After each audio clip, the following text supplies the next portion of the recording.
Hello বন্ধুরা, তোমরা সবাই কেমন আছো? আশা করি ভালো আছো, সুস্থ আছো। তো আমিও ভালো আছি। মৌসুমি অফিসিয়াল চ্যানেলে তোমাদের সবাইকে স্বাগত জানিয়ে আজকে চলে এলাম সয়াবিনের রেসিপি নিয়ে। তো চলো আমি কিভাবে নিরামিষ সয়াবিনের রেসিপি বানাবো। তো তার জন্য দেখো, ছোট সয়াবিন নিয়েছি, গরম জল করে ভালো করে ফুটিয়ে নিয়ে সেদ্ধ করে ছেঁকে তুলে নিয়েছি। আর এখানে এই যে আলু কেটে নিয়েছি। আর এখন এই যে কড়া বসিয়েছি, কড়াতে তেল দেবো আর ফোড়নে দেবো কালো জিরে আর দেবো তেজপাতা।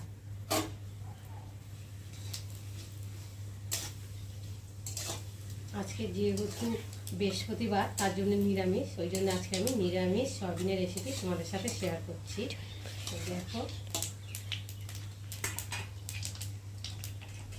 ফোড়নটা একটু ভাজা ভাজা হবে। তো দেখো, ফোড়নটা ভাজা ভাজা হয়ে গেছে। এখন এই যে আলুগুলোকে দিয়ে আমি ভালো করে ভেজে নেব।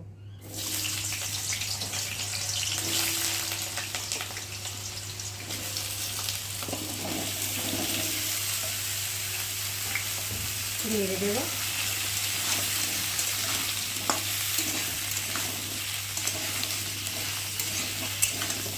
চলো আলুগুলোকে ভালো করে। তো দেখো বন্ধুরা, আলুটা লাল লাল করে একটু ভেজে নিয়েছি। আর এখন আমি দিয়ে দেবো পরিমাণ মতো নুন, দেবো হলুদ গুঁড়ো, দেবো লঙ্কার গুঁড়ো আর আদা বাটা, জিরে বাটা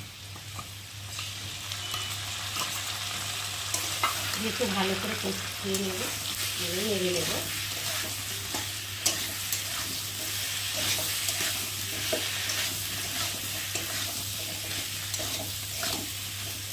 আর এখন এর মধ্যেই দিয়ে দেবো সেদ্ধ করে রাখা সয়াবিনগুলো। সয়াবিন তো আলাদাভাবে সেদ্ধ করে নিলে তো মানে শক্ত শক্ত মতো হয়, ভালো লাগে না। আর একসাথে এই আলুর সাথে মশলার সাথে কষিয়ে নিলে টেস্ট হয়, খেতেও ভালো লাগে, নরমও থাকে সয়াবিনটা।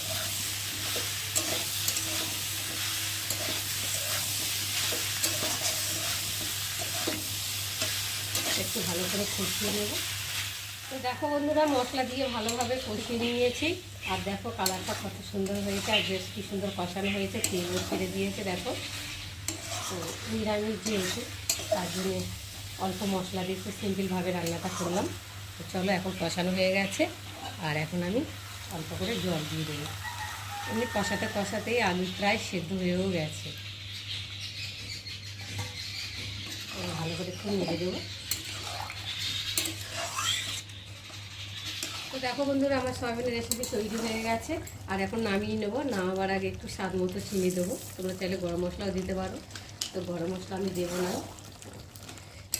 গরম মশলা বা একটু ঘি দিলে ভালো লাগতো, নিরামিষ তো। তো যাই হোক, আমার আজকে সয়াবিনের রেসিপি কেমন লাগলো তোমরা কিন্তু অবশ্যই কমেন্ট করবে। আর ভালো লাগলে লাইক কমেন্ট শেয়ার করো। আর আমার চ্যানেলে যদি নতুন হয়ে থাকো, চ্যানেলটাকে সাবস্ক্রাইব করো। তো চলো, আবার দেখা হবে তোমাদের সাথে পরের ব্লগে।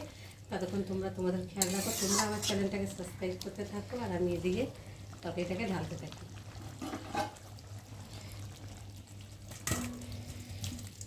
পুরো একদম মাখো মাখো হয়েছে।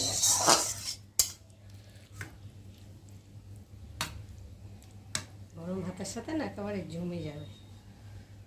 বন্ধুরা, রান্না করে চান টান করে ঠাকুর পুজো টুজো দিয়ে আর এখন খেতে বসেছি। তোমাদের দাদাভাই এসেছে আর এখন ভাত বাড়ছি।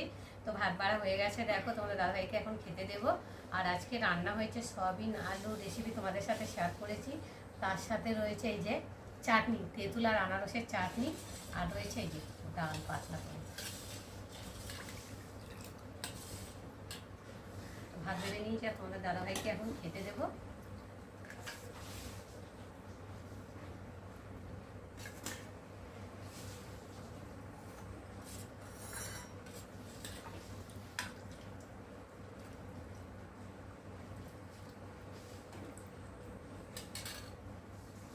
ভাত দিয়ে দিয়েছি আর তোমাদের দাদাভাইকে এখন খেতে দেবো। চলো।